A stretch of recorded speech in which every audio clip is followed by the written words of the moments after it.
안녕하세요. 저는 어느덧 결혼 10년 차에 접어든 40대 가정주부입니다. 결혼 생활이 어언 10여 년에 이르다 보니 저도 모르는 사이에 결혼으로 인해 마음의 상처를 입은 일도 또 그 상처를 이겨내기도 하면서 제게도 제법 사연이 쌓였습니다. 그간 이 채널에 다양한 사연을 보내주신 여러분처럼 말이죠.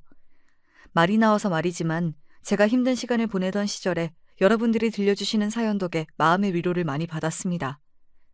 자식 가진 부모가 본인 자식이 세상에서 가장 귀한 거야 말할 것도 없겠지만 그렇다고 남의 자식 함부로 대하면 안 되는 건데 그걸 못하는 사람들이 참 많죠.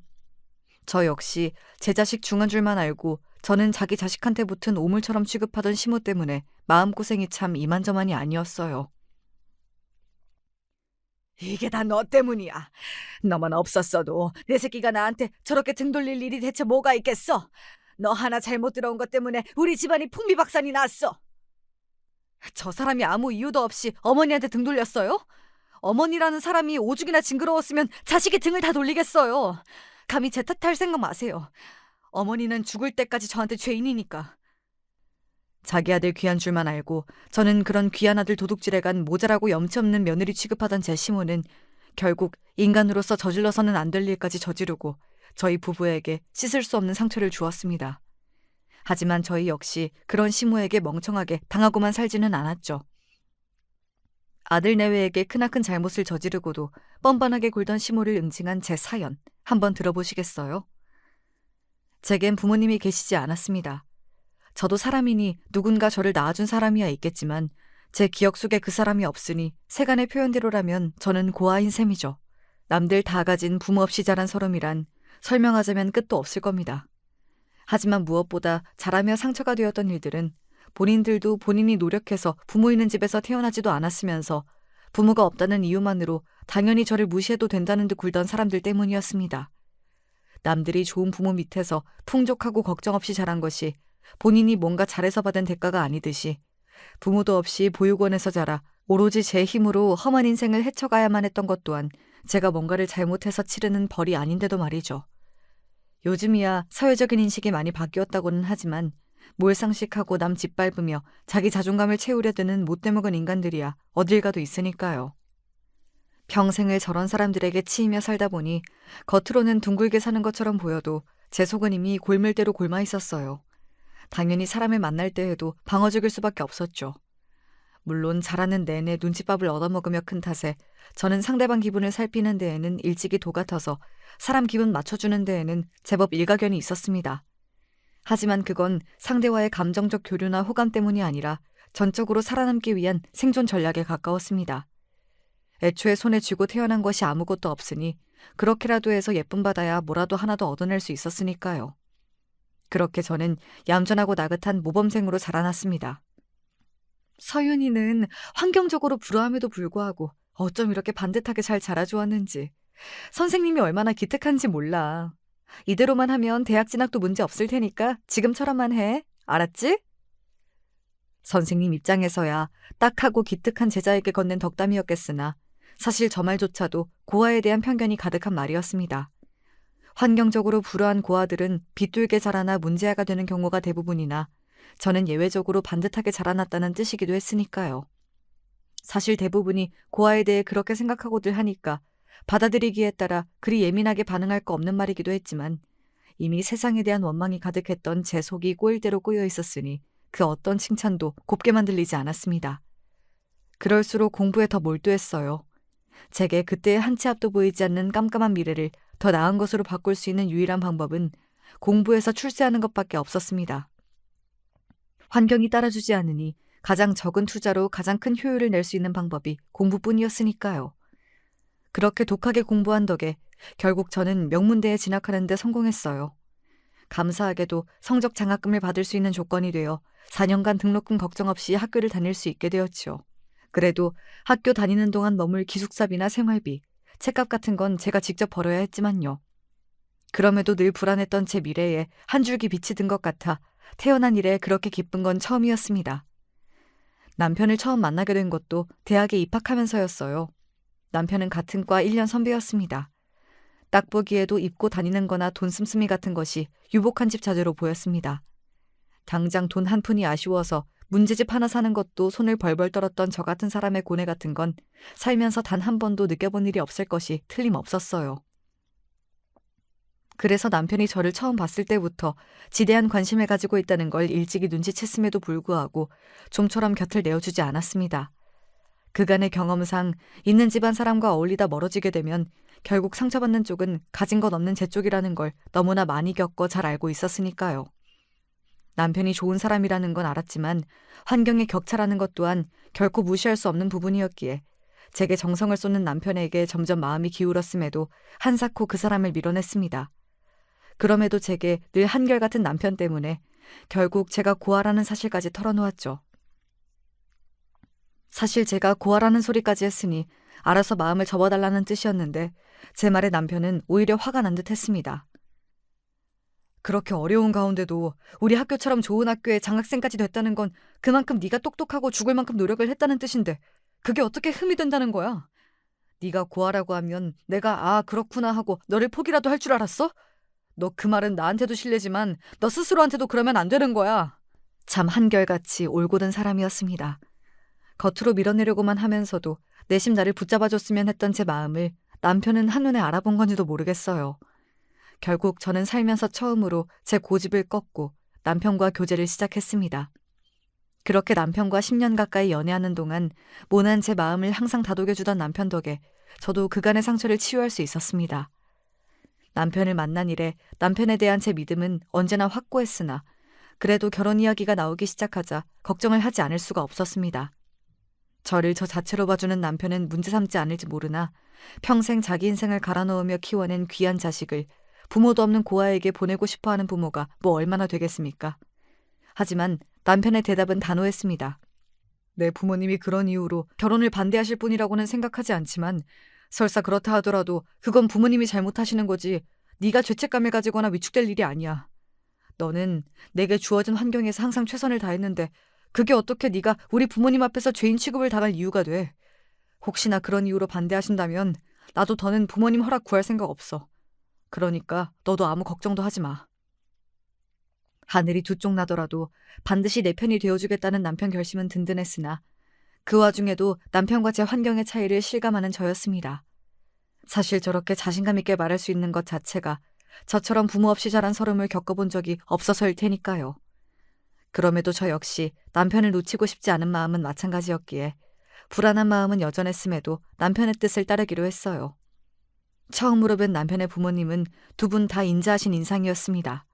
일단 겉으로 보기에는 말이죠. 남편이 미리 제 사정을 다 설명한 탓인지 시아버지께서는 제가 민감하게 반응할 법한 주제는 꺼내지 않으시려고 노력하시는 게 보였습니다. 시부모님을 처음 뵙기 전에 제가 워낙 걱정이 많았던 탓에 그런 배려만으로도 몸둘 바를 모를 정도로 감사했습니다. 사실 고아라고 시부모님한테 문전박대당하는 악몽까지 수차례 꾼 탓에 이렇게 차분한 분위기 속에서 대화를 주고받으며 결혼에 대한 이야기가 오가는 상황 자체가 좀 비현실적으로 느껴지기까지 했습니다. 그 와중에 시어머니는 별로 말씀은 없으셨으나 일단 표정은 나쁘지 않은 것 같아 조금씩 마음을 놓기 시작했어요. 그날 식사를 마치고 헤어지는 길에 시아버지께서 제 안색을 살피며 어렵게 운을 떼시더라고요. 아가씨가 그동안 살면서 얼마나 마음의 상처를 입는 일이 많았을지 나로서는 헤아리기도 쉽지 않지만 아가씨 혼자 힘으로 이렇게 잘 자라서 공부 잘하고 좋은 직장 다니게 된 게 얼마나 대단한 일인지는 나도 알 것 같아요. 나로서는 그저 우리 주원이랑 서로 사이좋게 잘 지내줬으면 하는 바람뿐입니다. 앞으로 잘 부탁해요. 아니에요. 잘 부탁드려야 하는 사람은 저죠. 저야말로 정말 잘 부탁드려요, 아버님. 따뜻하고 배려 넘치는 시아버지 말씀에 그간의 설움이 북받쳐 올라 하마터면 그 자리에서 눈물을 터뜨릴 뻔했어요.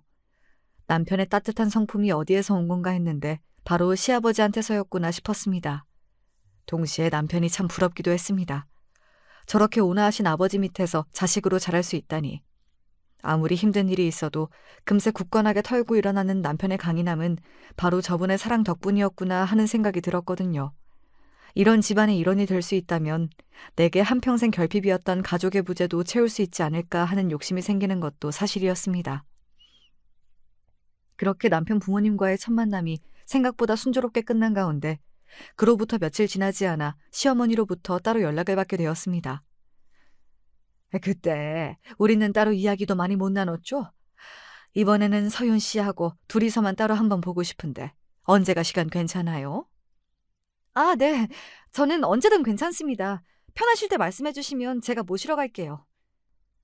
그때 시어머니와는 거의 대화를 나누지 못한 것도 사실이었고 전화상으로의 목소리 역시 직접 뵈었을 때와 별반 다를 것 없이 교양이 넘치고 인자했기에 따로 만나서 나쁜 말씀을 하실 거라는 생각도 들지 못했습니다. 그래서 다른 의심 없이 시어머니와 약속을 잡게 되었죠. 그렇게 단둘이 만난 시어머니는 여전히 기품이 넘치는 분이었습니다. 잘 정돈된 머리와 차분한 화장부터 입고 계시는 옷이나 액세서리, 가방 등 모든 게 단정하고 깔끔했어요. 대놓고 화려하거나 사치스럽게 꾸미진 않았으나 모두 고가의 물건이라는 건 한눈에 알아볼 수 있었습니다. 여기 괜찮죠? 내 단골집이야. 음식도 제법 정갈하게 나오니 서윤 씨 입에도 잘 맞았으면 좋겠네요. 네, 어머니. 음식이 다 너무 깔끔하고 맛있어요. 식사하는 내내 분위기도 좋았어요. 대화도 매끄럽게 잘 이어졌고요. 처음 식당에 들어오면서는 혹시나 하는 마음에 저도 모르게 몸이 굳어 있었는데 제가 너무 과민 반응했나 보다 싶었어요. 그래서 곧 며느리가 될 저에게 정말 밥 한 끼 먹이시려고 부르신 모양이다 하는 생각에 차츰 긴장이 풀어졌지요. 그렇게 식사를 잘 마치고 후식으로 차를 마시고 있는데 시어머니가 여전히 교양 있는 말투로 말씀하셨습니다. 우리 주한이가 아이가 참 바르고 다정하죠? 그 아이 그렇게 키우려고 그동안 내가 참 무진애를 썼어요. 그 아이 성정에 서윤 씨한테도 한결같이 대했을 테니 그동안 마음 붙일 곳 없었을 서윤 씨 입장에서 우리 아이한테 정준 것도 이해가 가요. 하지만 내가 너무 바르게만 키우려고 한 건지 우리 애가 그 나이 되도록 아직도 세상 물정에는 좀 어두운 부분이 있지요. 사람이 좋다는 것만으로는 극복하기 어려운 환경의 차이라는 것도 분명 존재하는데 주한이가 너무 이상적인 데가 있어요. 그렇죠? 네? 생각지도 못하게 제 환경을 문제 삼는 말을 듣게 되자 제가 너무 당황해서 제대로 대답도 할 수 없었어요.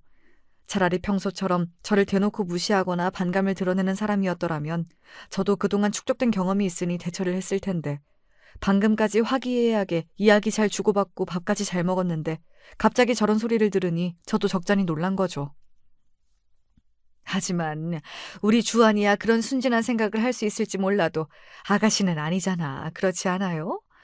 그동안 힘들게 자라면서 겪은 일도 많을 테고 환경의 차이를 고려하지 않고 다른 사람과 어울렸다가 상처받은 경험도 분명 있을 텐데 그렇지 않아요?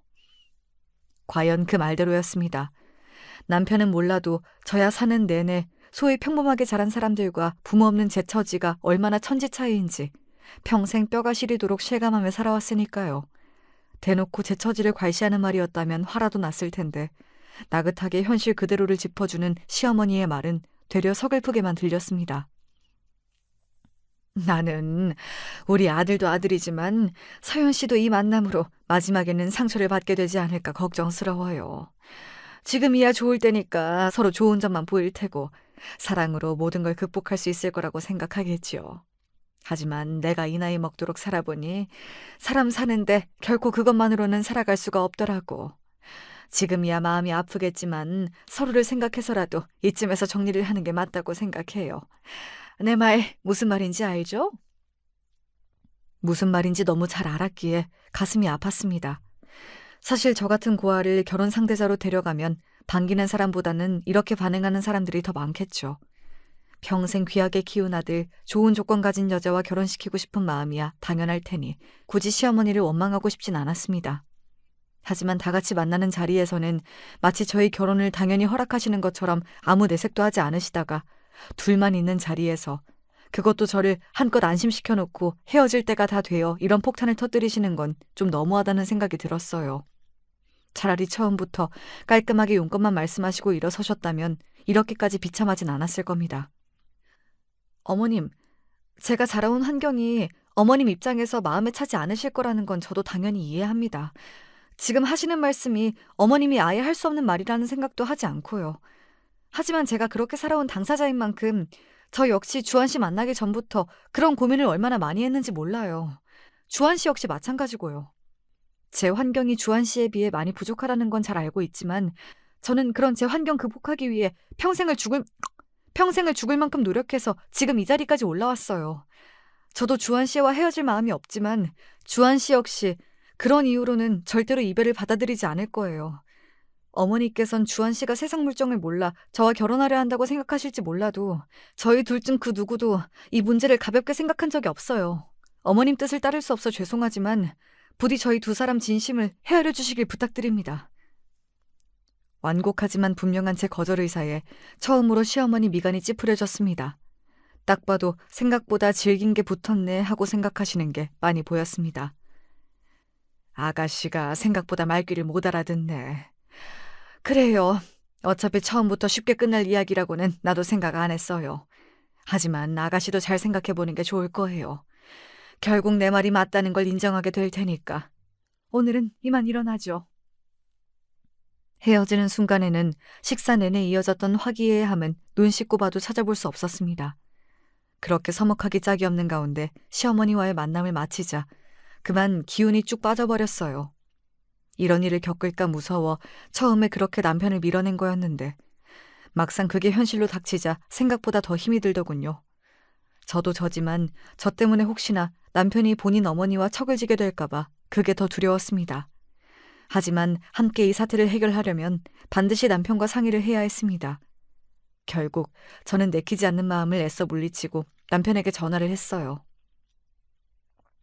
정말 우리 어머니가 그러셨단 말이야? 제 말을 다 듣고도 믿기지 않는다는 듯한 남편 반응에 제가 잠시 말이 없었습니다. 화도 내지 않고 침묵을 이어가는 제 반응에 제가 뭔가 단단히 오해했다고 생각한 모양인지 남편이 다급히 말했습니다. 아니, 네 말을 못 믿겠다는 뜻이 아니라 그동안 그런 기미가 전혀 안 보이셔서 나도 당황스러워서 그래. 전에 듣는 내가 이런데 네가 오늘 얼마나 당황하고 상처를 받았을까. 이런 일 당하지 않게 하겠다고 내가 너한테 그렇게 큰 소리를 쳤는데 정말 너한테 미안해서 내가 입이 10개라도 할 말이 없어. 정말 미안해, 서윤아.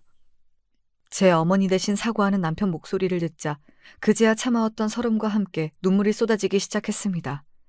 그 길로 한 걸음에 달려온 남편 품에서 탈진할 때까지 실컷 울고서야 겨우 눈물을 그쳤습니다. 한편으로는 이런 일을 겪었음에도 불구하고 남편과 헤어질 생각이 조금도 들지를 않아서 내가 생각했던 것보다 남편을 더 사랑하고 있구나 하는 걸 다시금 깨닫기도 했습니다. 제 예상대로 남편 역시 저와 헤어질 생각은 전혀 없었기에 저희는 저희 뜻을 확고히 전하기로 마음먹었습니다. 다음 날 남편의 손에 이끌려 처음으로 남편의 본가, 그러니까 시댁에 방문하게 되었습니다. 시아버지께는 남편이 미리 말씀을 드린 것 같았으나 시어머니께는 일절 언급하지 않은 모양인지 남편과 함께 들어오는 저를 보는 시어머니 얼굴이 당혹스러움으로 발갛게 물들었습니다. 아니, 너 나한테 이런 반구도 없이 이게 지금... 어머니도 아무 준비 없이 이런 상황 맞게 되니 당황스러우시죠. 그런데 이 사람은 오죽했겠어요. 그것도 내내 마음에 들어 하신 것처럼 친절하게 대해주시다가 한순간에 내 아들이랑 헤어지라는 소리를 들었는데 지금 어머니 마음이랑 비교가 되겠어요? 차분하게 말하는 남편과는 다르게 시어머니 얼굴이 흥분으로 금세 터져버릴 것 같았습니다. 그리고 본인에게 있어 이 일의 원흉인 저를 획수해보고는 말씀하셨습니다. 그렇게 알아듣게 말했는데도 말귀를 못 알아먹고 고세 얘한테 쪼르르 일러바쳐? 아가씨 그렇게는 안 봤는데 생각보다 더 상종 못할 사람이었네. 당신 지금 그게 무슨 말버릇이야? 곧 새 식구 될 사람에게 못할 짓 한 것만으로도 사과를 해도 모자랄 판에. 그럼 내가 틀린 소리 했어요? 내가 쟤를 어떻게 키웠는데 어디 부모도 모를 애한테 하나뿐인 우리 아들을 내줘요? 당신은 진짜 저런 애랑 우리 아들 결혼시켜도 상관없다는 거예요? 이 사람이 정말... 제가 마음에 안 차시는 어머니 마음이야 충분히 이해합니다. 저라도 이왕이면 좋은 집안 환경에서 상처받을 일 없이 자란 사람과 아들을 결혼시키고 싶을 테니까요. 하지만 어머니, 제가 부모 없이 자란 건 제가 원해서 생긴 일이 아니에요. 저는 제 잘못도 아닌 제 결핍을 메우려고 정말 피나는 노력을 했고요.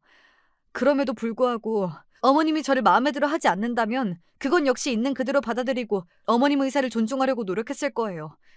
하지만 이런 제가 마음에 들지 않으셨더라면 차라리 처음부터 그렇게 말씀해 주시지 그러셨어요? 저뿐만 아니라 주한 씨나 아버님까지 전부 저를 허락해 주신다고 믿게 만드셔놓고 저만 따로 불러내셔서 그렇게 말씀하신 건 너무하셨다고 생각합니다. 얘 좀 봐. 저가 부족한 걸 알면 더 납작 숙이고 알아서 물러날 줄 알아야지. 어디서 따박따박 말대꾸를 하고 있어? 주환이 너도 정신 똑바로 차려.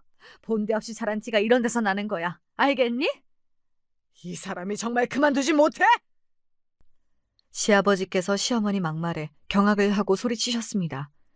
그동안 저는 물론이고 본인 가족들 앞에서도 우아함을 유지하시느라 꽤나 애를 먹으셨을 것 같던데 그날로 그게 와장창 산산조각이 난 셈이었습니다. 분해서 어쩔 줄을 모르겠다는 듯한 얼굴로 저를 쏘아보는 시어머니를 바라보는 남편 눈빛이 그렇게 차가울 수가 없었어요. 어머니, 정말 실망이네요. 저는 그동안 당연히 저희 엄마가 상식이 통하는 사람이라고 생각했는데 제가 착각을 해도 그동안 정말 큰 착각을 하고 있었네요. 저는 저 사람 말처럼 자기가 선택한 것도 아닌 환경 때문에 저 사람을 반대한다는 것도 이해할 수 없지만 그게 마음에 들지 않으셨으면 차라리 저한테 말씀을 하시지 그러셨어요. 어머니한테 제가 귀한 자식인 만큼 저한테도 저 사람 정말 귀한 사람이에요. 어떻게 그렇게 함부로 말씀하실 수가 있어요? 어머니 진심이 어떤 건지 확인한 이상 저한테도 어머니 의견 더는 중요하지 않습니다. 어머니가 허락을 하시든 말든 저는 이 사람이랑 결혼할 마음에 조금도 변함이 없으니 그렇게 아세요. 그 말을 끝으로 남편이 제 손을 잡고 시댁을 나와버렸습니다. 뒤에서 시어머니가 남편을 부르며 악을 쓰는 소리가 들렸으나 남편은 뒤도 돌아보지 않았어요. 저는 기어이 제가 모자 사이를 갈라놓은 것 같아 그러지 않으려고 아무리 노력해도 죄책감을 떨치기가 힘들었습니다. 너 행여나 쓸데없는 생각 마. 너한테 못 볼 꼴 보인 내가 너한테 빌면 빌었지. 네가 나한테 죄책감 가질 이유는 아무것도 없어. 혹여 제가 그만두자는 말이라도 할까봐 단단히 저를 붙잡는 남편에게 미안하면서도 고마웠습니다. 곧 시아버지께서도 제게 시어머니 대신 사과의 말씀을 전하셨어요. 정말 미안합니다. 내가 이렇게 사과한들 마음의 상처가 다 가실 리는 없겠지만 그래도 그 사람 생각이 우리 가족 전체의 뜻이 아니라는 건 꼭 알아줬으면 해요. 그 사람도 지금은 저렇게 고집을 부리지만 결국은 자기 생각이 틀린 걸 알고 아가씨를 가족으로 받아줄 거예요. 그렇다고 그날 그런 말은 함부로 해선 절대로 안 되는 건데 내가 정말로 미안합니다. 남편은 보란듯이 더욱 불도저 같은 기세로 결혼을 밀어붙였습니다. 어머님도 참석하시지 않은 결혼식 굳이 치르고 싶지 않다는 제 의견은 말을 꺼냄과 동시에 묵살당했어요. 시어머니가 참석하지 않은 결혼식에 뒷말이 얼마나 많이 나올지 상상만 해도 뒷목이 쭈뼛해졌습니다. 정말로 시어머니도 참석하지 않은 결혼식을 치르게 될까 결혼 직전까지 마음이 무거웠으나 시아버지께서 아들 결혼식에도 참석하지 않을 거면 나랑 이혼할 줄 알라며 으름장을 놓으신 덕인지 결혼식에 신랑 어머니가 불참하는 불상사만큼은 간신히 면할 수 있었습니다. 신랑 신부 양가 인사 시간에 제 쪽은 비어있고 신랑 쪽에는 여전히 불만 가득한 표정의 시어머니를 보는 제 마음이 무거웠습니다.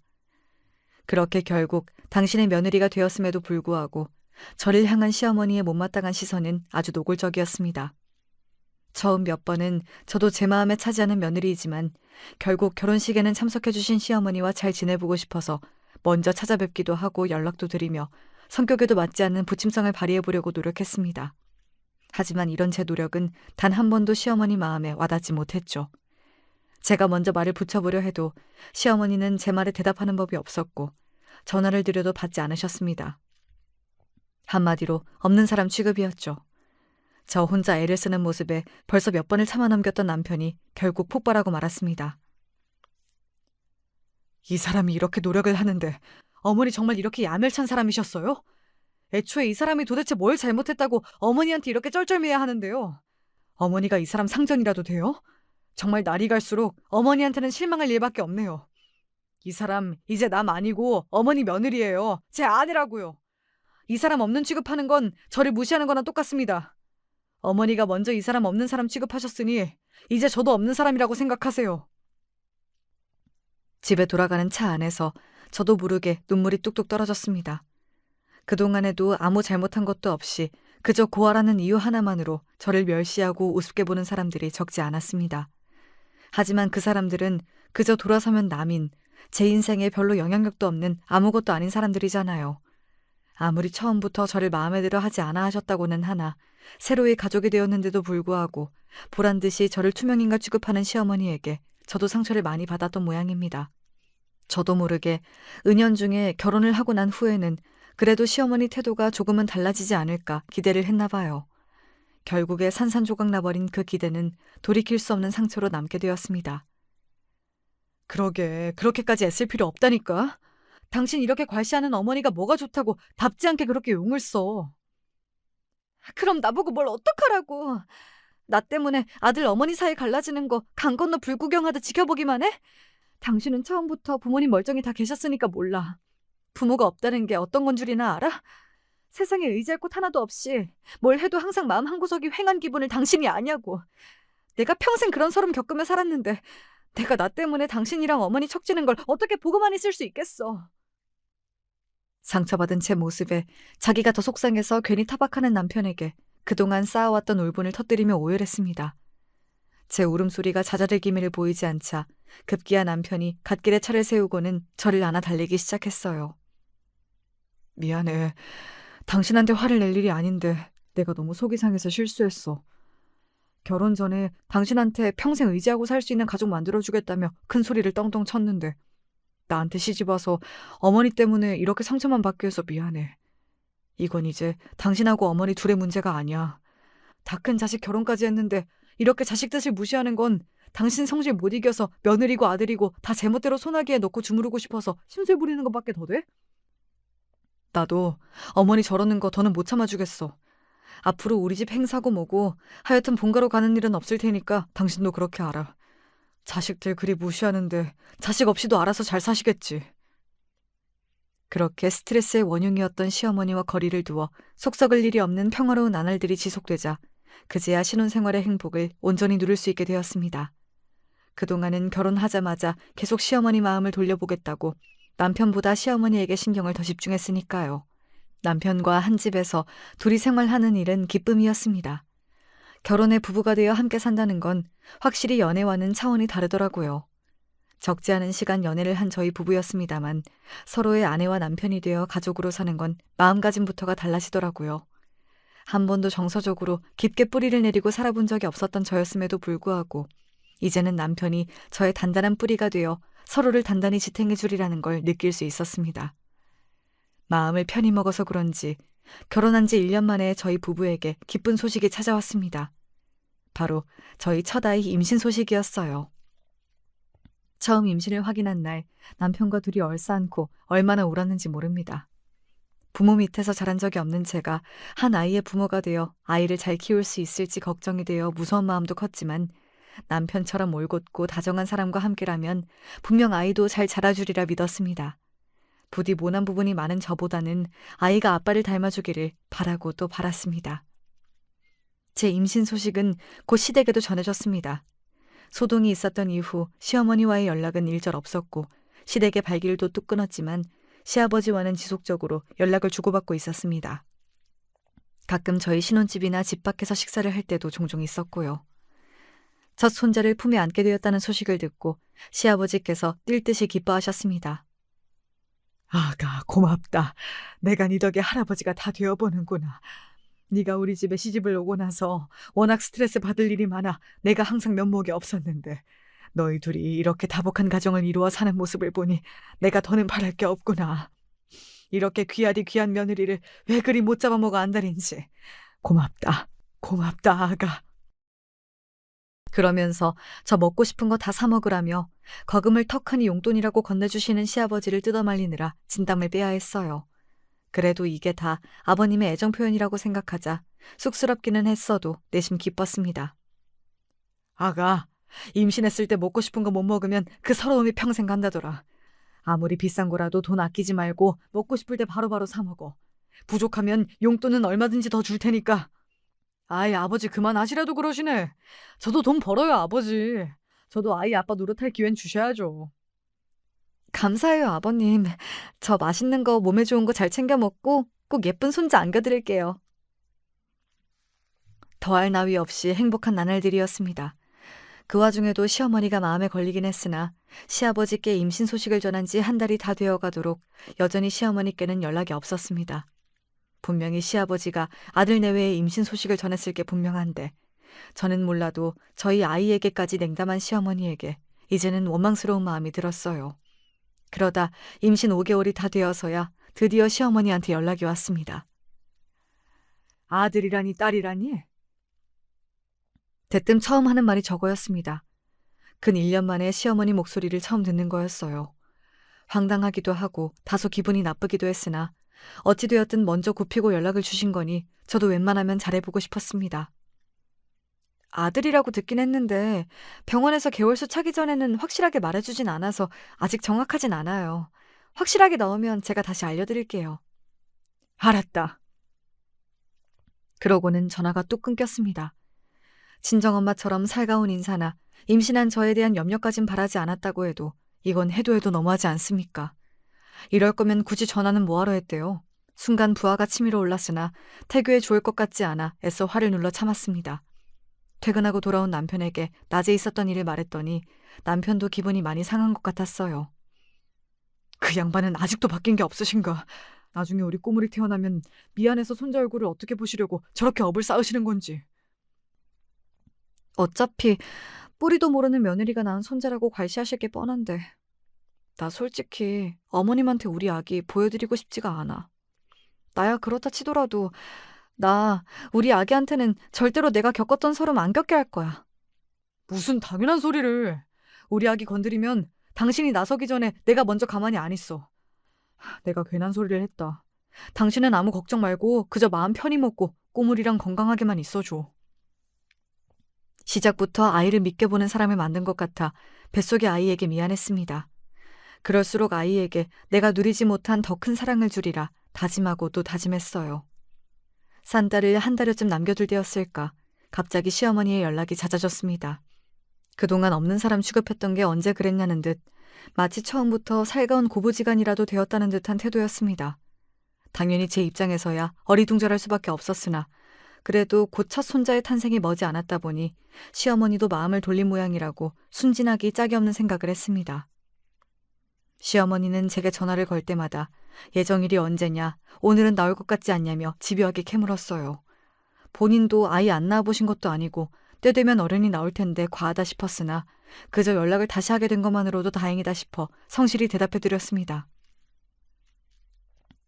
그러다 예정일이 일주일도 채 되지 않은 시점에서 남편이 갑작스럽게 지방으로 출장을 떠나게 되었습니다.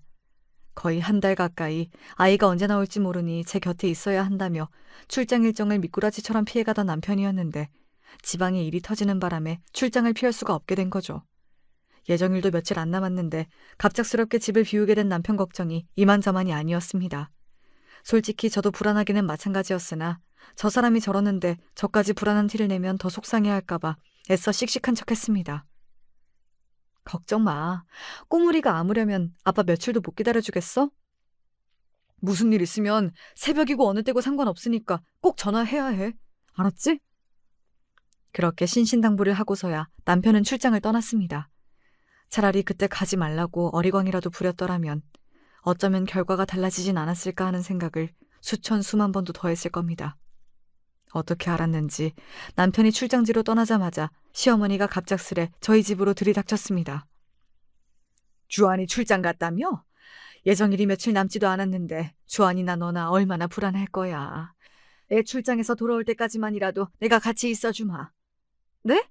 어머니 안 그러셔도 돼요. 어머니도 많이 불편하실 테고. 네가 친정이 있는 것도 아닌데 누굴 믿고 부르겠어. 사양 마라. 그렇게 생각지도 못하게 막무가내로 시어머니가 저희 집에 주저앉아버렸어요. 단 한 번도 살갑게 지내본 적이 없던 고부지간인데다 전화 말고 얼굴을 직접 보는 건 1년도 더 되었으니 제 마음이 어떻게 편할 수가 있었겠습니까? 일하는 사람 방해하고 싶진 않았으나 그래도 남편한테 얘기는 해두어야 할 것 같아서 휴대전화를 찾았습니다. 그런데 아무리 찾아봐도 제 휴대전화가 보이지를 않는 거예요. 한참을 혼자 서성이다 저는 결국 시어머니에게 물었습니다. 어머니, 혹시 제 전화기 못 보셨어요? 아무리 찾아봐도 없길래 혹시 어머니가 치우셨나 해서. 내가 네 물건 치울 일이 어디 있니? 근데 전화기는 왜? 주한 씨한테 연락하려고요. 일하는 애는 뭐하러 찾아. 그리고 전화기 전자파 애한테도 안 좋다. 이제 예정일도 얼마 안 남았는데 나중에 찾고 넌 좀 쉬어라. 주한이한테 연락은 내가 할 테니. 왠지 모르게 시어머니가 남편과의 연락을 가로막고 있다는 쎄한 느낌이 들어 불안했지만 가뜩이나 만삭이라 몸까지 무거운 제가 뭘 어떻게 할 수가 없었습니다. 애써 마음을 가라앉혀 보려고 미리 꾸며둔 아기 방으로 들어가 몸을 뉘었어요. 그렇게 불안한 마음을 안고 깜빡 잠이 들었는데 갑자기 배가 뭉치는 느낌이 들어 잠에서 깨어났습니다. 정신을 차리고 아래를 내려다보니 발 주위로 물기가 흥건했어요. 양수가 터진 거였습니다. 저는 소스라치게 놀라 시어머니를 불렀습니다. 어머니! 어머니! 한참을 불러도 나타나지 않던 시어머니가 느릿느릿 제 곁으로 다가왔습니다. 어머니, 지금 아기가 나올 것 같아요. 얼른 구급차 좀 불러주세요. 제가 얼굴이 새파랗게 질려서 소리를 지르는데도 시어머니는 미동도 없었습니다. 차가운 시어머니 표정에 소름이 끼쳤어요. 어머니, 왜 아무 말씀이 없으세요? 저 양수 터졌다니까요? 지금 빨리 병원 가야 돼요. 저 병원에 좀, 전화기라도 좀 주세요. 내가 왜? 생각지도 못했던 말에 통증이 시작되었음에도 불구하고 제가 우뚝 굳어버렸습니다. 도대체 무슨 생각으로 저런 말을 하나 하는 생각이 듦과 동시에 본능적으로 지금 이곳에 나를 도와줄 사람이 아무도 없다는 느낌이 들자 뒷목이 쭈뼛해졌습니다. 어머니! 손자 잘못되는 걸 보고 싶어 그러세요? 빨리 연락 좀! 그래! 내가 그 꼴 보러 왔다. 너만 아니면 우리 주원이가 저렇게 정신 못 차리고 살 애가 아닌데 네가 내 아들을 망쳤어. 네가 애까지 낳으면 평생 우리 주원이 발목을 잡을 텐데 지금 나보고 그 꼴을 보고만 있으라고? 어머니 정말 미치셨어요? 어머니 이런 거 알고도 주원 씨가 가만히 있을 거라고 생각하세요? 제가 아무리 미워도 그렇지 제 뱃속 아이 어머니 손자예요. 정말 손자 죽이실 참이에요? 손자야. 새 며느리 얻으면 얼마든지 더 볼 수 있는데 무슨 상관이야? 애 있으면 이혼하기도 힘든데 그냥 이쯤에서 애 흘려보내라. 애도 너처럼 근본 없는 어미 밑에서 나오느니 일찌감치 가는 게 더 편할 테니. 저 미친 여자가 기어이 내 새끼를 죽일 생각이었습니다. 일이 이 지경까지 오니 저도 눈에 뵈는 게 없었습니다. 눈앞에 시험이 멱살을 틀어쥐고는 젖먹던 힘까지 짠에 흔들었어요. 비켜! 당장 내 앞에서 비켜! 내가 내 새끼 죽이도록 가만히 보고만 있을 것 같아! 순간 그 여자가 제 양손목을 획 낚아채더니 저를 바닥에 내동댕이 쳤습니다. 배에서부터 시작된 형용할 수 없을 정도로 끔찍한 고통이 제 전신을 감쌌습니다. 안 돼! 내 아기! 그러게 처음에 떨어져 나가라고 했을 때 곱게 떨어져 나갔으면 다들 좋았을 것을 왜 이를 이 지경으로 만들어? 모든 건 다 네가 자초한 일이니 나 원망할 생각은 말아라. 당장이라도 눈앞에 정신 나간 여자를 찢어 죽이고 싶었으나 전신을 덮친 고통과 함께 아이가 잘못될지도 모른다는 두려움에 제정신이 아니었습니다. 어머니, 제발 살려주세요. 우리 아기 살려주세요. 찢어질 것 같은 고통 속에 결국 의식을 잃어가는 와중에도 악마 같은 시어미 얼굴의 잔상이 떠나가질 않았습니다. 그렇게 저는 완전히 의식을 잃었어요. 다시 깨어났을 때 저는 병원 침상에 누워 있었습니다. 옆에는 제 손을 꽉 쥔 남편이 고개를 수그리고 있었습니다. 이상한 기운에 배를 내려다보니 배가 움푹 꺼져 있었습니다. 저는 온몸에 피가 몽땅 빠져나가는 듯한 기분을 느끼고 쉰 소리로 남편에게 말했습니다. 여보, 우리 아기 어디 있어? 여보, 정신이 들어? 의사 불러올게. 아기, 우리 아기 어디 있냐고. 여보, 일단은 몸부터 좀 추스리고. 우리 아기 어디 있냐고! 미친 여자처럼 소리 지르는 제 기세를 어찌하지 못하고 결국 남편이 눈물을 떨구며 실토했습니다. 우리 아기 하늘나라로 갔어. 어렴풋이 짐작은 하고 있었으나 제가 짐작하고 있는 것과 남편의 입으로 확인 사살을 당하는 것은 천지 차이였습니다. 사태의 원흉은 너무나도 분명했죠. 당장이라도 시어미를 찢어 죽이지 않으면 그만 제가 죽어버릴 것 같았습니다. 그 여자 때문이야. 그 미친 여자가 우리 아기를 죽였어. 여보, 그 여자가 우리 아기를. 알아, 나도 알아, 여보. 제발 진정해, 여보. 저는 그대로 다시 졸도해버렸습니다. 나중에 깨어나고 나서야 알게 되었지만 시어머니가 제 집에서 그 악마 같은 짓거리를 하고 저는 이틀간 의식이 없었다고 합니다. 그 사이 사산된 저희 아이는 이미 제 곁을 떠나갔습니다. 저희 집 문이 열려있는 걸 이상하게 생각한 이웃이 제 꼴을 보고 기겁해 119에 신고하고 남편에게 연락해준 덕분에 겨우 병원이나마 올 수 있었던 거고요. 그 여자 당장 내 앞에 데려와. 내가 그 여자 찢어 죽여버릴 거야.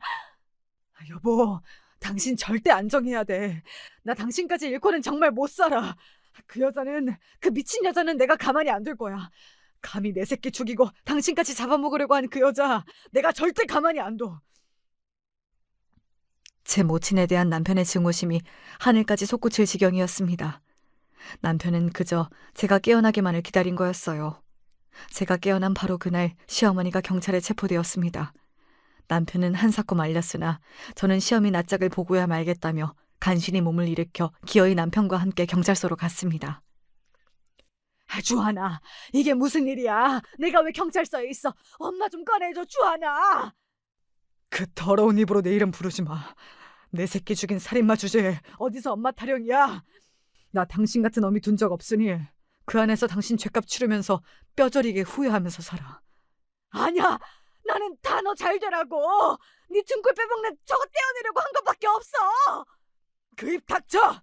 내가 당신이 우리 서윤이한테 몹쓸짓한 거 확인하고 당신을 죽여버리고 싶은 걸 참느라 얼마나 미칠 뻔한 줄 알아? 당신은 사람이 아니라 악마야, 악마. 알고 보니 아기 방에 설치해둔 베이비캠에 당시 정황이 모두 찍혀있어 시어머니의 폭행죄가 바로 인정된 거였습니다. 그 영상을 경찰에 넘긴 것부터 남편이 시어미를 버린 게 확실한 거였죠. 그걸 저 여자만 인정하지 못할 뿐이었습니다. 뒤늦게 소식을 듣고 달려와 이 꼴을 보고만 시아버지가 충격에 비틀거렸습니다. 저 정신 나간 여자가 기어이 이런 짓까지. 너같이 독한 여자랑 나도 더는 못 산다. 손자 잡아먹은 인간이랑 살면서 무슨 낯으로 우리 아들 며느리를 보겠어. 당신이랑은 이혼이니 나랑 우리 자식들 앞에 두 번 다시 나타나지 마. 아들에 이어 남편까지 모두에게 버림받은 시어미 눈깔이 돌아버렸습니다. 시어미가 감히 제게 고래고래 소리를 질러댔습니다. 이게 다 너 때문이야. 너만 이 집에 들어오지 않았어도 내가 이렇게 될 일은 없었어. 다 네 잘못이야. 더러운 입 닥쳐. 이 악마야. 내 새끼 죽인 살인범. 니년을 찢어 죽여도 내 분이 안 풀릴 거야. 내 아기가 느꼈던 고통이 억만 배보다 더 고통받으면서 살아. 온 가족에게 버림받고 길바닥에서 빌어먹으면서 비참하게 살아. 사는 게 죽는 것보다 더 고통스럽게 그렇게 살아. 니년이 죽어도 아무도 니년 장례식조차 치러주지 않을 거야. 니년 곁에는 이제 평생 아무도 없을 테니까. 그 말을 끝으로 저는 역겨워서 그 여자 얼굴을 쳐다볼 수가 없어 남편과 시아버지를 데리고 경찰서를 나섰습니다. 안 돼.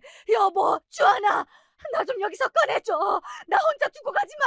제발 가지 마. 여보, 주하나. 아무도 절규하는 그 여자를 돌아보지 않았습니다. 그렇게 그 여자는 저희 가족에게서 영영 지워져 버렸습니다. 안타깝게도 실형 선고까지 떨어지진 않았으나 그 여자는 꽤 오래 구치소에서 지내야 했습니다. 그동안 시아버지가 건 이혼 소송은 빠르게 마무리되었어요. 그 여자의 유책이 너무나 확실한 탓이었습니다. 형사처벌은 말할 것도 없고 제가 민사소송까지 걸었기 때문에 그나마 시아버지로부터 받은 약간의 재산 분할마저 보상금으로 싹 다 빼앗겨버렸죠. 남편에게 이혼당하고 하나뿐인 자식에게 의절당한 것도 모자라 집도 절도 없이 쪽방 하나 구하기 어려운 남루한 신세가 되었음에도 불구하고 동정심은 털끝만큼도 들지 않았습니다. 비명에 간 우리 아기를 생각한다면 숨을 붙여놓은 것만으로도 호사였습니다. 그렇게 그 여자는 세상 모두로부터 버림받고 판자촌 쪽방에 겨우 새들어 근근히 빌어먹고 살게 되었습니다. 이제 더는 저희 가족과 상관없는 여자이니 저희도 더는 관심을 주지 않았죠. 아이를 그렇게 잃은 슬픔을 극복하는 건 저뿐만 아니라 남편과 시아버지에게도 쉽지 않은 일이었으나 끔찍한 일을 겪고 더욱 단단해진 유대감으로 서로에게 힘이 되기 위해 모두 노력했습니다. 결국 아이를 잃은 지 딱 1년 만에 다시 아기 천사가 찾아오면서 비로소 저희 가족은 다시 웃을 수 있게 되었습니다. 비록 첫 아이가 떠난 아픔은 영원히 잊힐 수 없겠지만 그래도 다들 이렇게 인생의 상처 위에 새살이 돋아나는 것을 지켜보며 살아가는 거겠죠. 감사하게도 딸아이는 건강하게 무럭무럭 자라 올해 학교에 들어갔습니다. 그 사이 태어난 둘째 아들 녀석도 요즘 걸음마에 다리 힘이 부쩍 들어가기 시작했어요. 두 아이 커가는 걸 함께하는 기쁨으로 저희 5 식구는 행복 속에 살아가고 있습니다.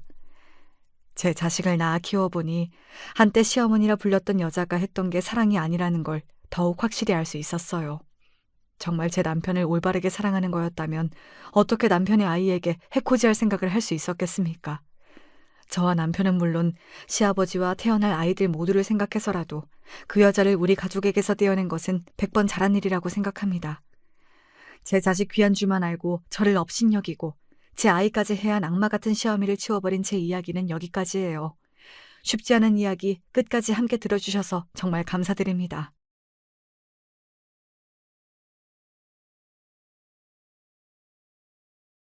안녕하세요. 전 얼마간 지옥에 살다가 이제 숨을 돌리고 있는 40대 주부입니다. 저의 인생을 뭐라고 표현하면 좋을까요? 아무쪼록 그 누구에게도 저와 같은 경험을 물려주고 싶진 않네요. 일단 제 사정을 털어놔 보자면 제 남편은 남편감으로선 아주 최악의 일을 저질렀답니다. 전 너무 가슴 아파서 친정에도 털어놓지 않고 얼마간 묵혀두었을 정도였어요. 남편에게도 처음에 알리지 않고 소갈이 했는데 저도 사람인지라 못 참고 터뜨렸답니다. "당신 이번에 왜 어린이집 졸업식에 못 온단 거야?" "그게 그때 지방 외근이 잡혀 가지고 도저히 뺄 수가 없어.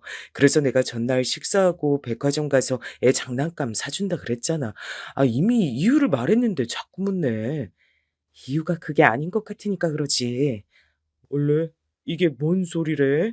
그럼 이유가 뭘 것 같길래?" 이 말을 할 때만 해도 남편은 아주 능청스럽게 절 골려대듯 말하길래 저도 그럼 안 되는데 일찍 말해 버렸어요. "당신 부서 막내 김상미랑 놀러 갈 거잖아. 지방에 있는 모텔이랑 바닷가 가서 또 놀 거야? 본인 자식은 내팽개치고?" 남편은 저의 이런 말에 소파에 누워서 답하던 중 지도 모르게 벌떡 일어나서 허리를 꼿꼿이 세우더군요. "그게 무슨..." 그렇게 말하면서도 자기는 이제 끝났다는 생각이 대충 들지 않았을까 싶더라고요. 정말 땡깡하고 머리를 얻어맞은 얼굴로 멍청한 사람처럼 절 보고 있었어요. "내가 너무 다 알고 있어서 놀랬어? 나 진짜 그냥 넘어가도 볼까 생각했어, 자기야. 근데 정원이 졸업하고 이제 초등학교 가는데 그것도 빼먹고 상미랑 놀러 가려고? 속초는 정원이도 좋아하는 곳인데 말이야." 이상하게 이렇게 말하면서 분노도 울음도 차오르지 않더라고요. 남편은 정말 어쩔 줄 몰라 했어요. 연신 손으로 소파를 짚었다가 자기 얼굴을 만졌다가 왔다 갔다 헷갈려 하더군요. "뭐라고 답 좀 해봐. 상미한텐 다른 날 보자 그래. 너도 새끼 있지 않냐고. 졸업 시즌엔 좀 피해서 보자고 사정 좀 해봐." 그 저기 여보, 당신이 말하기 뭐하면 내가 대신 전화해 줄까? 나 그런 거 잘하니까. 근데 상미가 너무 기절초풍하고 놀랄까 봐 그러지. 그런 남편을 두고 전 곧장 주방으로 휙 와버린 다음 아무렇지 않게 아침상을 차렸어요. 그래 놓고 주방 한켠에선 태연하게 서 있었지만 죽을 것 같은 얼굴로 어정쩡하게 서 있는 남편을 보니 정말 다 엎어버리고 싶더라고요. 이게 다행인지 불행인지 모르겠지만 암튼 인간이 죄책감에 아주 뒤덮여 있는 얼굴을 하고 있었어요. 여보, 나 설명 좀 할 시간 좀 주면 안 될까? 당신도 다 알고서 묻는 것 같지만 그게..." "그래, 뭐라는지 얘기 좀 들어볼까? 나도 할 얘기 많아." "아니다. 나도 결론부터 말할게." 그러자 남편은 사시나무 떨듯이 절 올려다봤고 당장 가능하면 무릎이라도 꿇을 기세였어요. "우선은 당신을 안심시킬 얘기를 하나 해 줄게. 나 이혼할 생각은 없다. 정원이랑 지원이 둘 다 너무 어리고 지 아빠라면 끔찍하게 좋아하잖아. 하루아침에 아빠 없어지면 얘는 난리 나겠지. 나도 혼자서 애 둘 못 키워." "아니 여보, 내가 설마..." "아니야. 저기 그래 정원이, 지원이 그럼..." "근데 당신 거짓말로라도 이거 다 억울하다고 네가 오해한 거라고 하는 말들은 전혀 안 하네. 너무나 지극히 사실이라서 그런 거야?"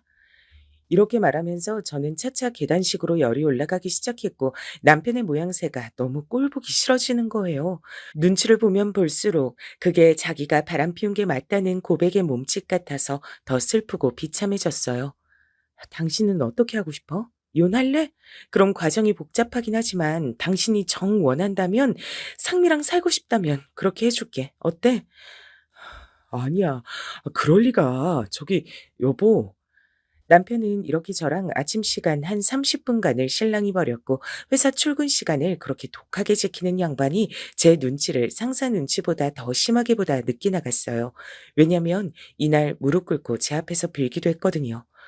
여보, 제발, 제발. 정말 이렇게 할 일이 아니란 거 알지만 이렇게 빌게. 사과할게. 너무너무 미안해. 용서해줘. 그리고 이번에 정원이 졸업 때는 정말 외근이 있었어. 암튼 당신 마음 안 풀리겠지만 이렇게 부탁할게. 난 애들이랑도 당신이랑도 헤어질 생각 없어. 하도 사정을 해대기에 그리고 한편으론 저도 이혼할 준비가 안 되어 있어서 우선은 알겠다 그랬어요. 그러면서 본인 입으로 굳이 이렇게 말하대요. 당신 마음이 안 풀릴 테니까 내가 이제 용돈이랑 이런 거 다 당신한테 맡기고 전화도 꼬박꼬박 할게. 상미랑은 미안해 여보. 정리할게. 같은 직장에서 어떻게 하려고? 못 옮기잖아. 이직 가능한 거야? 당신 그 회사 곧 죽어도 그만둘 수 없다 그랬잖아. 신의 직장이라며. 대단하다. 돈도 벌고 연애도 하고. 여보, 이직은 어려운데 암튼 노력할게. 저는 이렇게 무거운 대화를 마치고 우선 남편을 내보냈고요. 막상 말하고 나니까 뭘 어떻게 해야 할지 모르겠더군요. 간혹 이렇게 배우자 외도로 고생하는 사람들이 모인 커뮤니티를 보면 제가 너무 일찍 터트린 셈이더라고요. 원래는 최종적으로 기습 공격을 해야 한다는데 제가 약지 못해서 그러질 못했어요. 그래서일까요? 이후로 남편은 눈치를 보는 듯 하더니 나중에 한 번 더 만났다가 또 걸렸답니다.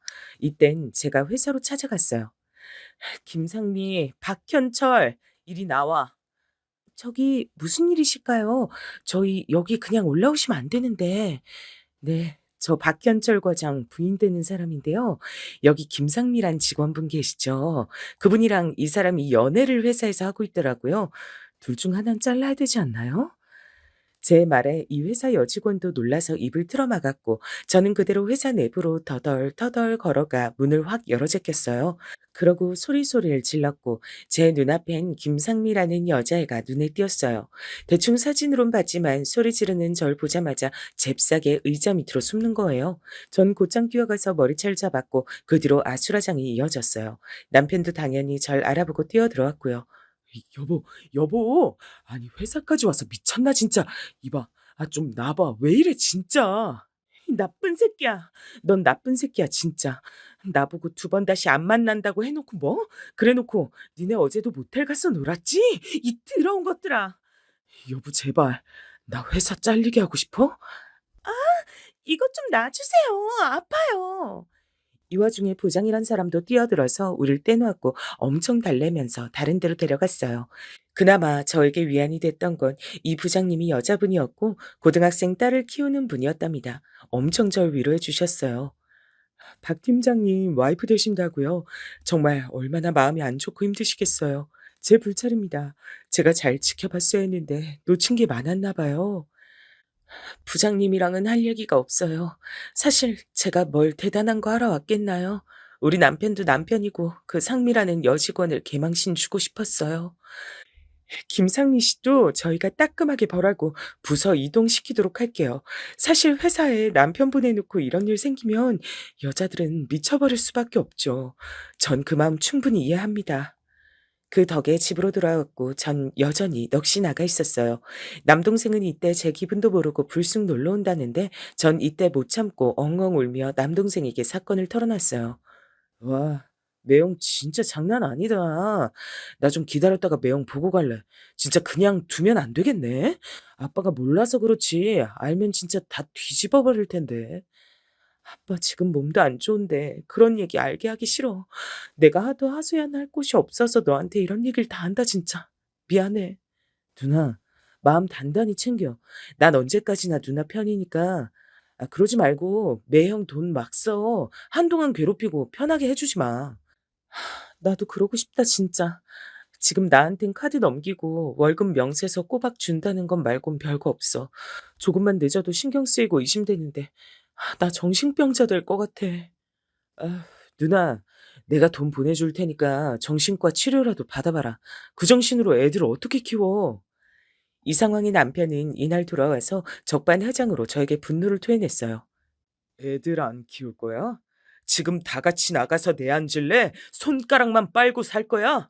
와, 진짜 남편 일터에 쫓아와가지고 그렇게 개망신을 시키는 여자들이 아직까지 있구나. 넌 나보고 진짜 어쩌란 거야? 지금 나한테 화내? 당신이 뭔 주제로 화내? 나한테 꼭 헤어지겠다고 정리하겠다고 울면서 약속하던 인간이 어제도 모텔 간 거 맞잖아. 그건 일부러 그런 게 아니고 헤어지자고 말을 했는데 걔가 하도 불러서. 그럼 삼자 대면해. 걔도 오늘 내 얼굴 알았을 거 아니야. 연락처도 나 사실 갖고 있어. 이리로 부를래? 억울하면 같이 붙여놓고 얘기 좀 하자. 그런 저에게 남편은 시뻘개진 얼굴로 이제 지 쪽에서 이렇게 말하더군요. 난 이제 더 못 참겠다. 많이 참고 잘해보려고 노력했는데 도저히 안 되겠어. 이혼하자. 뭐라고? 지금 당신이 이혼하자고 말할 주제나 돼? 그럼 어쩌라고? 당신도 나랑 살아보려고 그렇게 행동한 거 아니잖아.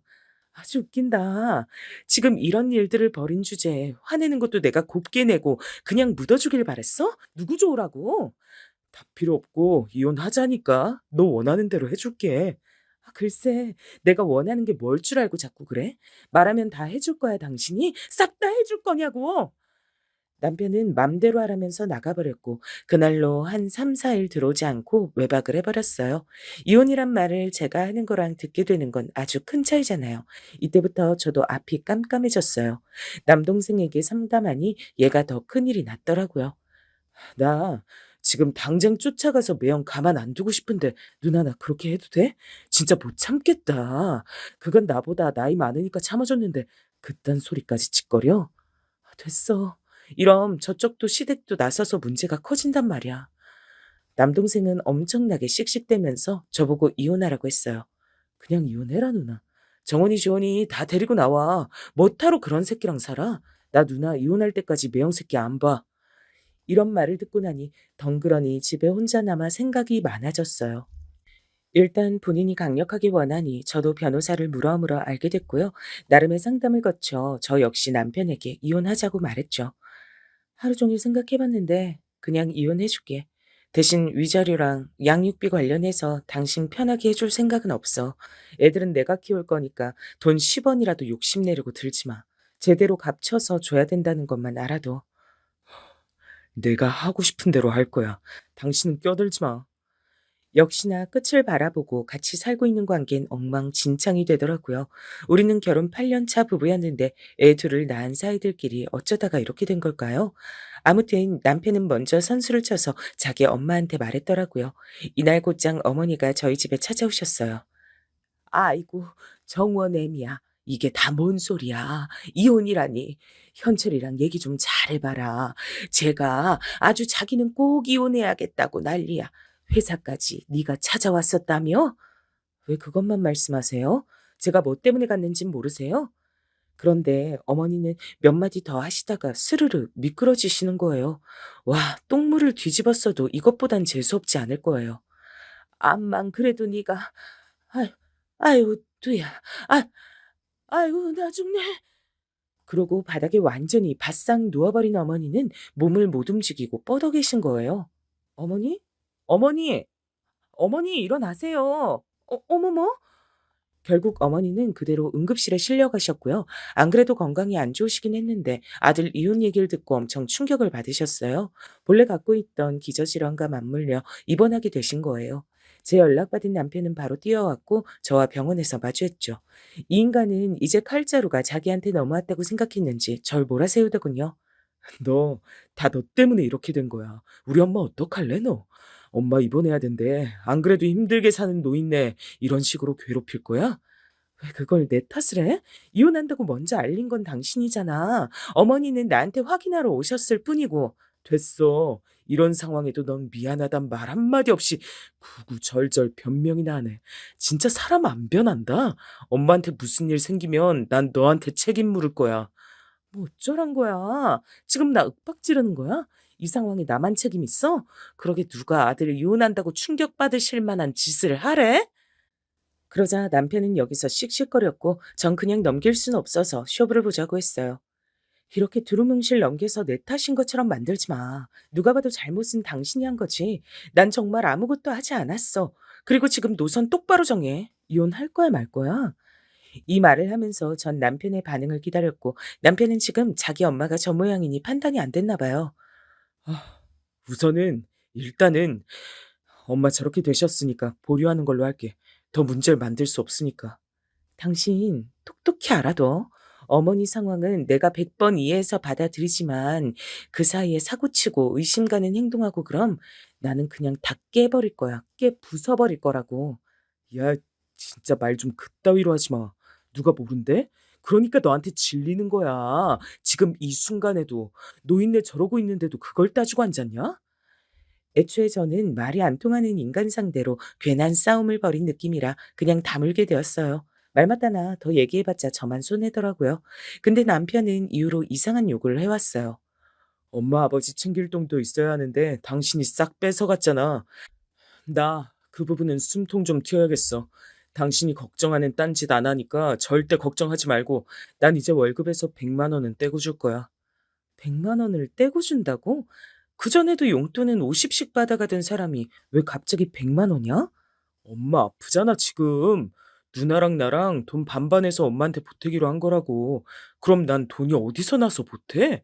이런 건 당신이 먼저 나서서 하자고 말했어야 되는 거 아니야? 이러고 있으니 저만 마냥 속이 타 죽는 거예요. 그렇잖아요. 바람피운 남편이 이혼하자고 요구한 주제에 그걸로 시어머니가 쓰러진 걸 저한테 탓으로 돌리고 있어요. 생각해보면 저 때 그냥 무작정 다 밀고 나가서 이혼해버렸어야 했나 봐요. 무슨 꼴을 더 보겠다고 참고 있었던 걸까요? 아, 진짜 더 할 말이 없다. 당신 마음대로 해. 대신 나머지 월급은 빠짐없이 넣어. 애들 둘 키우는데 그 돈이 가당키나 한 줄 알아? 더 듣기 싫으니까 그만 말해. 이렇게 냉정인 상태로 전 오로지 애들을 위해서 참았어요. 상황을 알고 있었던 남동생은 일단은 받아들이더군요. 나도 누나한테 마냥 이혼하라고 해놓고 한편으론 후회했어. 정원이 지원이를 돈으로 내가 어찌어찌 보태준다고 한들 쟤들한텐 아빠가 없어지는 거잖아. 갓난쟁이들도 아니고 알 거 아는 유치원 애기들인데 그냥 이렇게라도 참아봐 누나. 참아야 되는 거 아는데 애들 때문에 그래야 되는 거 아는데 그럼 내 인생은? 나는 그냥 이렇게 인간 현금 지급기만 옆에 놔두고 계속 묶여서 살아야 되잖아. 아이, 말을 또 뭐 그렇게까지 해. 그렇게 생각하지 마. 가정을 위해 누나는 큰 희생을 치른 거야. 그런데 그 희생을 전 하고 싶지 않았어요. 제가 나쁜 엄마일지 모르지만 이미 딴 여자에게 푹 빠져 있는 남자를 애들 아빠랍시고 한 집에 살고 그 어머니 건강까지 제가 신경을 써야 하다니요. 당시 저는 한층 예민해져 있었고 당연한 일이지만 남편을 향한 미움은 상당히 컸어요. 그래서 뭘 하건 간에 주시했고 계속 감시하게 됐답니다. 밤에 잠든 남편 휴대폰을 들여다보던 저는 스스로 저의 이런 모습이 너무 비참하고 기구하게 느껴졌어요. 심지어 이날 남편에게 걸리기까지 했으니까요. 야, 너 진짜 가지가지한다. 뭐 하는 거야? 뭐 단서라도 잡아서 고소라도 하게? 요즘 그렇게들 한다며. 내가 그 꼴을 당하고 또 그럴 것 같냐? 그 그게 그러려던 게 아니라 저기 알람이 울리는 것 같아서.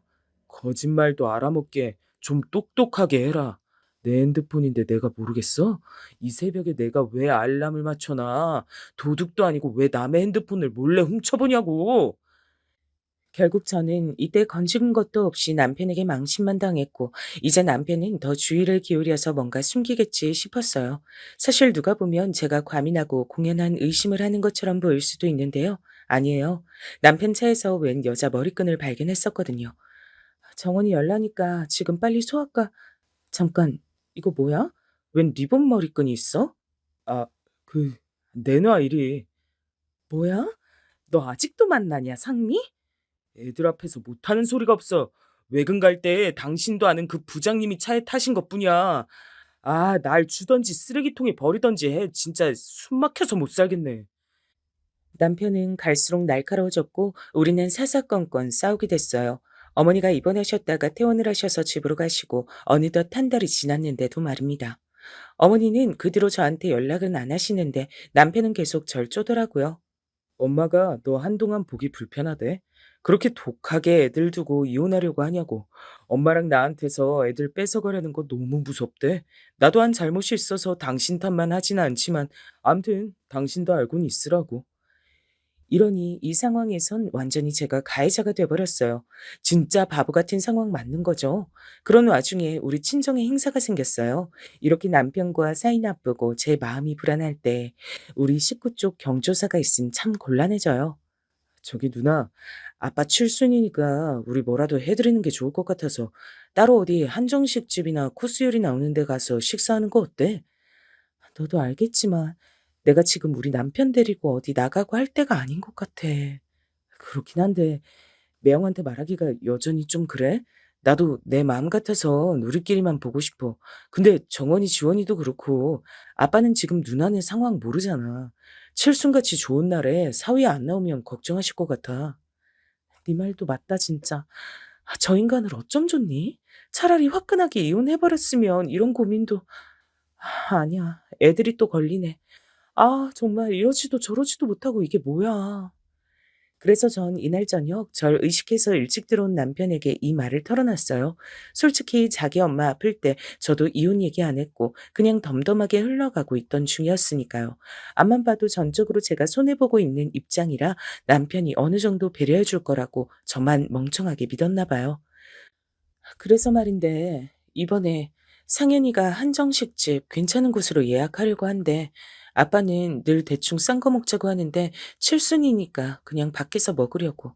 대신 가족별로 얼마씩 보태려고 해. 상현이랑 나 둘이 합쳐서 300 하려고. 식사값 외에 선물도 드려야 되니까. 아, 근데 요즘에 칠순을 그렇게들 하나? 뭐? 그게 뭔 말이야? 칠순을 하지 그러면 안 해? 아니 뭐 100세 시대잖아. 누가 요즘 그렇게 따져가면서 굳이 칠순을 해. 요양원 들어가시든지 아님 그냥 가족들이랑은 환갑까지만 하는 거지. 그렇게들 안 해. 남들이 어떻든 간에 나랑 상현이는 아빠 칠순 해드릴 거야. 다른 것도 아니고 생신인데 그 정도 할 수 있는 거지. 그런데 남편이 똥 씹은 얼굴로 반응이 영 엉망인 거예요. 돈 없다고 그렇게 나 물어뜯더니 어디 비상금이라도 좀 있나 봐. 처남이랑 150만 원씩이나 반땡에서 돈을 보태고. 아니다. 혹시 당신이 200 내는 건 아니야? 뭐야? 내가 돈이 어딨어. 안 그래도 어제 월급 들어왔으니까 거기서 빼려고 물어보는 거야, 지금. 당신도 어머니 병원비 된다고 100 가져갔잖아. 난 내 앞으로 받는 용돈도 없고 이달만 그렇게 빼가려고 말하는 거야. 상황은 알겠는데 이렇게 갑자기 그냥 말해서 가져가는 게 어딨어? 나도 이래저래 빡빡한 사람이야.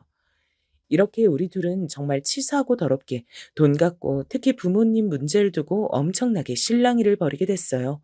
어쩜 인간이 이럴까요? 내가 이번엔 보태주도록 하는데 나도 이제 못 참겠어. 너 돈 쓰는 내역 조목조목 보고해. 왜 나만 이렇게 돈 벌어다 주고 얼마 쓰지도 못하고 다 뺏기면서 살아야 돼? 그동안 바람핀 이유로 말 섞기 싫어서 냅뒀더니 진짜 정도를 모르네. 진짜 몰라서 묻는 말이야? 이러면서 우린 엄청나게 다퉜어요. 아빠 생신을 한정식 집에서 하고 선물도 사드렸지만 제 마음은 시작부터 너무 괴로웠답니다. 억지로 웃어가면서 아빠 비위 맞춰드렸는데 문제는 이 인간이 끝에 가서 또 사고를 쳐버린 거예요. 그날 제 남동생에게 붙들려 나온 남편을 보며 전 이날이야말로 이혼할 날인가 생각했답니다. 네. 저 진짜 오늘 이런 건 경우가 아닌 것 같네요. 오죽하면 제가 형을 데리고 이렇게 밖으로 나왔겠습니까? 약주하시면 곱게 드시지 왜 우리 아빠 생신날 목소리를 높이세요? 나 안 취했어. 누가 취했다 그래? 아니 장인어른이 먼저 내 속을 긁으셨잖아. 갑자기 연봉은 왜 물어보시는데? 그래, 처남 돈 많이 벌어서 좋겠다. 아니 형, 진짜 왜 그러세요? 이젠 저한테 불만 있으세요? 이날 남편은 술 마시다가 갑자기 우리 아빠 말에 딴지를 걸었고 옆에 있는 고모들이 놀라서 일어나고 큰 고모부와 제 남동생이 이런 분위기를 말리며 뜯어냈어요. 그러니 제가 얼마나 착잡했겠나요. 돌아오는 길 큰 고모한테 전화가 왔는데 너무 속상한 거예요.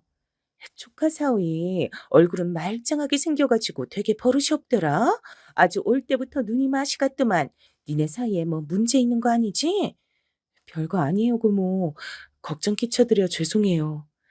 저는 마음속에 큰 고민이 있음에도 불구하고 이 좋은 날 우리 가족들 기분을 위해 참았어요. 그게 얼마나 서글프고 사람을 괴롭히는 일인지 우리 남편은 모를 거예요. 이 일을 겨우겨우 묻어두고 있던 차 우리 아빠랑 동갑내기이신 아버님의 칠순이 다가오게 됐어요. 사실 전 아빠 칠순 때도 시아버지 칠순 때는 어떻게 하려고 될지 궁금했었어요. 근데 남편이 정말 뻔뻔스럽게 말을 하는 거예요. 이게 말이 된다고 보시나요? 엄마 아픈 거 이제 나았고 아버지도 형제들 중에 제일 먼저 하는 칠순이라 조금 느낌이 달라서 누나랑 얘기했어. 호텔 알아보고 있다더라고. 뭐야? 아, 아니야. 됐어. 그러든지 말든지. 그러든지 말든지? 지금 그게 할 말이야? 그럼 내가 뭐라고 대꾸해줘야 하냐? 남의 아버지 칠순잔친 그렇게 죽도 밥도 안 되게 다 만들어 놓고 난 왜 네 아버지 칠순 가서 꽃 흔들고 잘 보여야 돼? 말뿐새 하곤 진짜. 내가 아니 됐고 암튼 이건 내 의견이 아니야. 누나랑 얘기한 거니까 누나랑 말해봐봐. 네 누나니까 네가 얘기해. 왜 나보고 얘기하라 그래? 나 빼고 둘이 결정한 거잖아. 왜? 형님이 나한테 제안하는 얘기면 내가 거절 못할 줄 알지? 근데 어쩌냐? 난 딱 잘라서 못한다고 말해버릴 건데? 생각해보면 이 사이에 끼어있는 애들이 뭔 죄라고 둘이 그렇게 피 터지게 싸웠을까요? 매일 밥 먹듯이 숨만 쉬어도 싸울 정도면 빨리 갈라서는 게 답이에요. 같이 살면서 서로 죽일 듯 싸우대는 부모를 보느니 조금 궁핍하고 외로워도 한쪽 부모랑 사는 게 낫지 않나요? 그런데 이 인간은 정말 여자들이 지탱해주는 힘이 없으면 못 살아가는 인간인가 봐요. 고세치 누나한테 일러 바쳤거든요. 평소 신우와 잘 연락 안 하고 사는데 이때 참으로 오랜만에 전화를 받았어요. 올케, 아빠 칠순하는 걸로 우리 현철이랑 좀 사이가 안 좋은가 봐. 무슨 일 있어? 저번에 엄마 일도 있고 대충 듣긴 했는데 올케 왜 자꾸 일을 이렇게 만들어? 아버지 생신하자는 게 그렇게 잘못된 거야? 그게 아니라 이게 제가 왜 형님이랑도 이렇게 말해야 되는지 모르겠네요. 이건 저희 부부 일이라 그냥 이렇게 정리할게요. 둘이만 해결할 게 아니라 어른들이 엮여 있으니까 그렇지. 옳게 나랑 좀 만나서 얘기하는 게 어때? 저 두고 얘기하지 마시고 그냥 결정하신 대로 하세요. 남편은 이미 돈 보태기로 마음 먹었던데 저랑 얘기하셔서 뭐 하시려고요? 와, 옳게 자꾸 말 그런 식으로 할래? 나 저번 일도 있는데 지금 되게 참고 있는 거야. 그런 식으로 우리 아빠 생신 불편하게 만들 거야? 며느리 하나라고 있는데 우린 부담 줄여주려고 둘이 알아본 건데 왜 이래 진짜? 이러니 저는 신우랑도 원수지고 싸우게 됐고요. 남편은 아주 막가기로 마음먹은 건지 이날 저녁에 쫓아 들어오자마자 기가 차게 싸웠고요. 인간이 한번 이상한 길로 빠지더니 갈수록 저에게 함부로 하더라고요. 애들 아직 안 자는데 뭐 하는 짓이야? 이거 깨부순 거 당신이 다 물어내. 너 진짜 아버지 생신 끝나기만 해봐. 너랑 다 끊어버리고 이혼할 거야. 각오해. 누가 보면 내가 바람 피운 줄 알겠어. 하던지 말던지 맘대로 해. 왜 지금은 이혼 안 하는데? 아버님 때문에?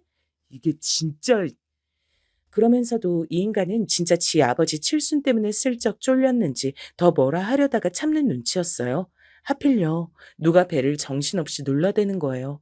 아랫집에서 올라온 건가 했는데 글쎄 우리 친정 아빠가 오신 거 있죠. 생전 잘 들리지도 않으시던 분이 과일 챙겨서 이날따라 오시다니요. 이게 무슨 분위기냐? 왜 이래? 아, 아니에요, 아빠. 별일 아니에요. 집안 꼴이 이게 뭐야? 이건 왜 다 내전져 있고 현관문은 왜 이러냐? 애들 키우는 집이 왜 이래? 그, 뭐 옮기다가 이렇게 됐어요. 저기, 당신 얼른 인사드려. 네, 장인어른 오셨어요? 저희 아빠는 눈치가 빠른 편이셔서 이때 분위기를 보고 대충 눈치채신 것 같았어요. 근데 이 인간이 갑자기 자리를 피하는 거예요. 저기, 저는 회사 일이 있어서 잠깐 나가보겠습니다. 편히 계세요. 이러고 후다닥 옷을 챙겨서 나가버리고 현관 어질러진 거 치우지도 않고 나갔어요. 그러니 아빠 표정이 영 안 좋으신 거예요. 전 이때 그만 못 참고 눈물이 줄줄 흘러내렸고 그때 아빠 얼굴을 생각하면 지금도 너무 가슴 아파요. 제 얼굴 구석구석을 다 훑어보시면서 왜 그러냐고 하시더군요. 너 왜 그래? 무슨 일 있는 거 맞지? 박서방이랑 왜 그러냐? 이거 뭐 설마 던지고 그런 거냐?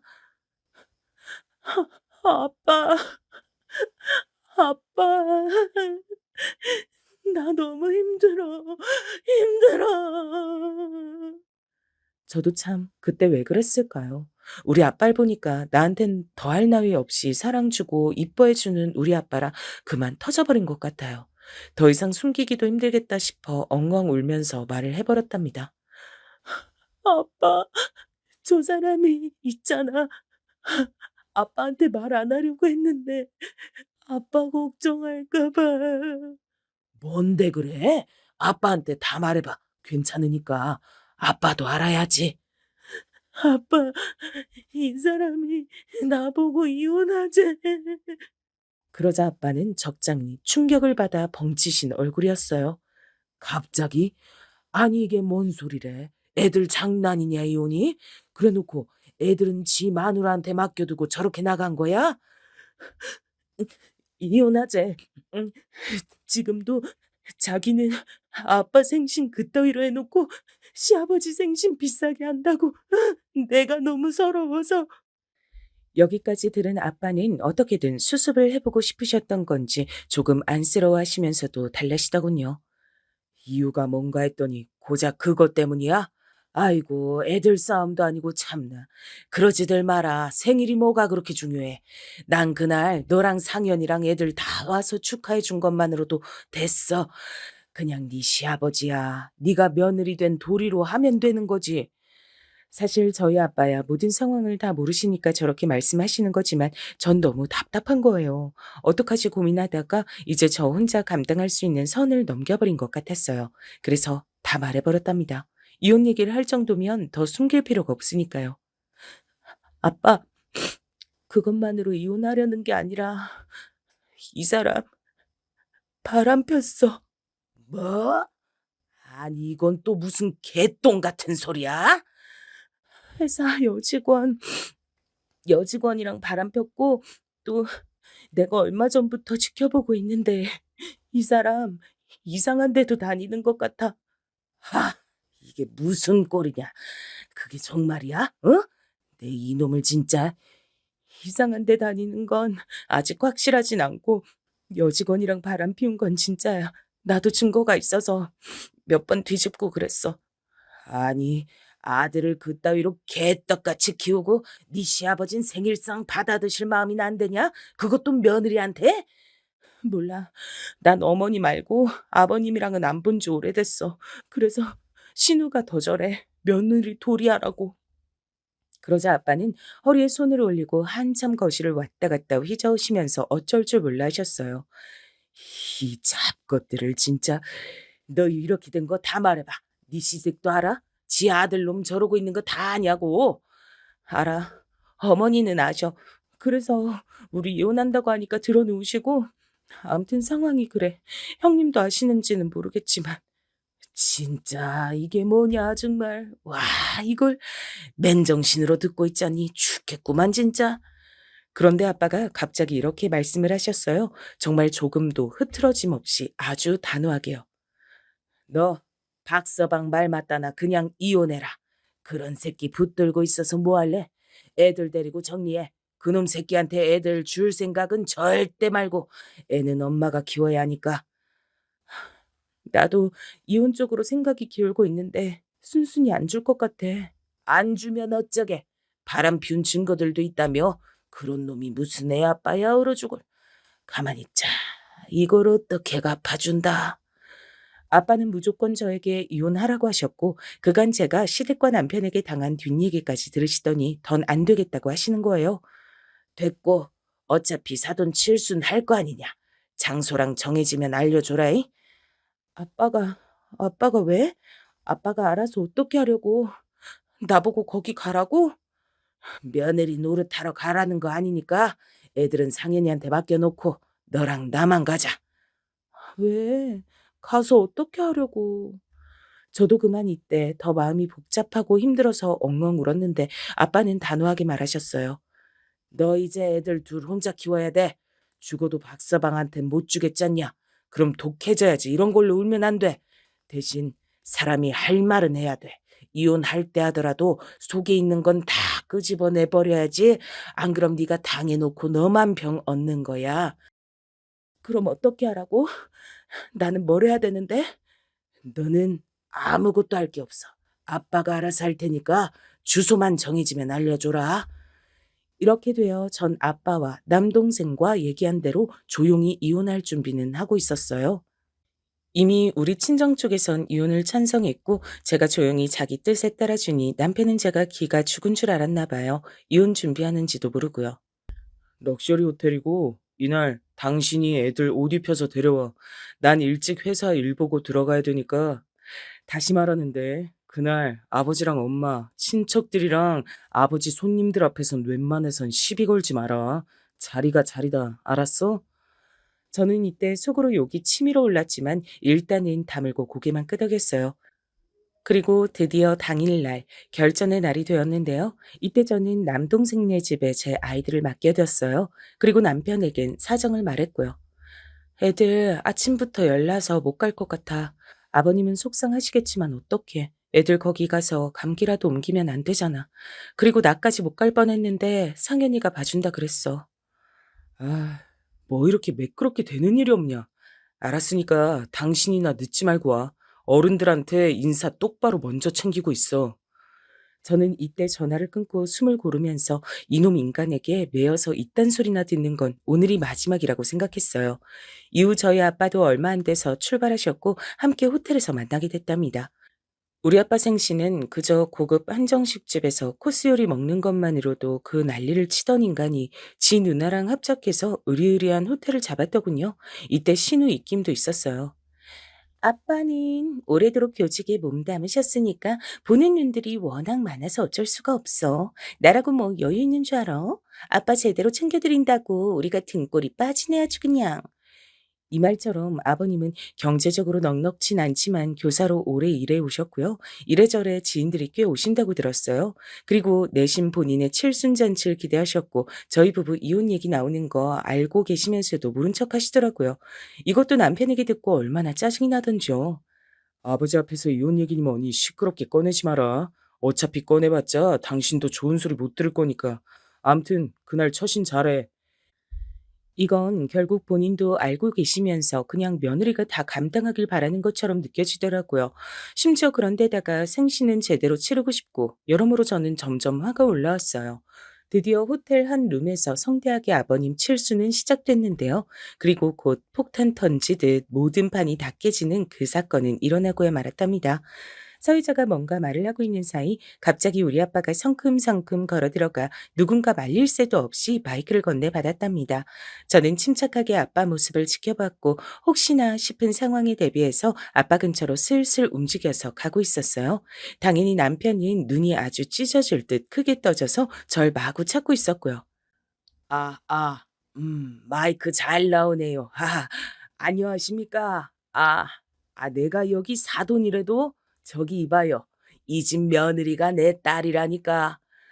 아빠는 사회자가 난감해하는데 귀엽고 마이크를 뺏듯이 받았고 건너편에 서 있는 절 가리키며 본인의 신분을 밝혔어요. 이때 잽싸게 신우가 저에게 다가와서 억지로 웃으며 말하더라고요.